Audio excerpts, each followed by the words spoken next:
Hello everyone, এই ভিডিওটা গতকালকে রবিবারে দুপুরের ভিডিও। তো যাই হোক, এখন দুপুরে রান্নাবান্না শুরু করেছি। এখানে দেখুন, ভাত বসিয়ে দিয়ে সমস্ত আলু পেঁয়াজ সব কেটে গুছিয়ে নিয়েছি। আজকে রান্না হবে গিলামেটে। তো বাজার থেকে আজকে মাংস আনেনি, গিলামেটে নিয়ে এসেছে। তো ভালো করে ধুয়ে ঝুড়িতে রেখে দিয়েছি। আর এখানে কিন্তু আজকে সজনের ফুল ভাজা করব। ফুলটাকে ভালো করে ধুয়ে নিয়েছি।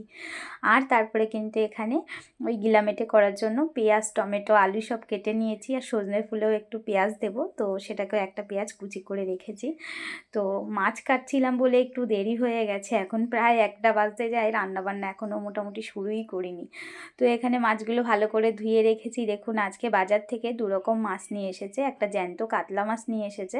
তো মাছটাকে ভালো করে ধুয়ে কন্টেনারে রেখেছি 2 ভাগ করে। আর এখানে খয়রা ইলিশ মাছটা কেটে নিয়ে আসেনি, তো ওই মাছটা কাটতে একটু দেরি হয়ে গেল।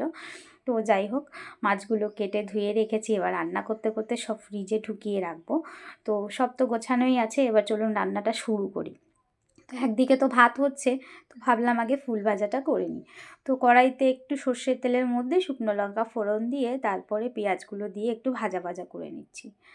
তো বড়াও করি মাঝে মাঝে, এরকম একটু ফুলটাকে ভাজাও করি। গরম ভাতে বেশ ভালোই লাগে খেতে। তো পেঁয়াজটা ভালো করে ভেজে নিয়ে ফুলগুলোকে এবার এর মধ্যে দিয়ে দেবো। ফুলগুলো দেওয়ার পরে কিন্তু এর মধ্যে পরিমাণ মতন লবণ আর হলুদ দিয়ে দেবো।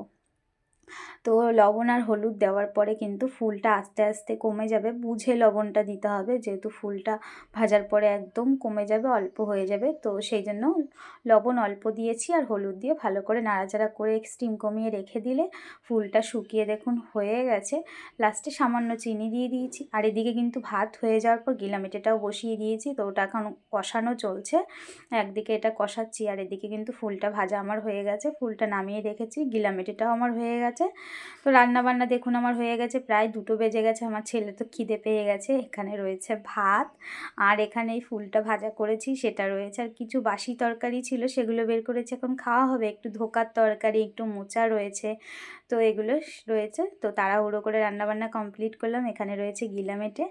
ভিডিওটা এই পর্যন্তই, দেখা হচ্ছে নেক্সট ভিডিওতে।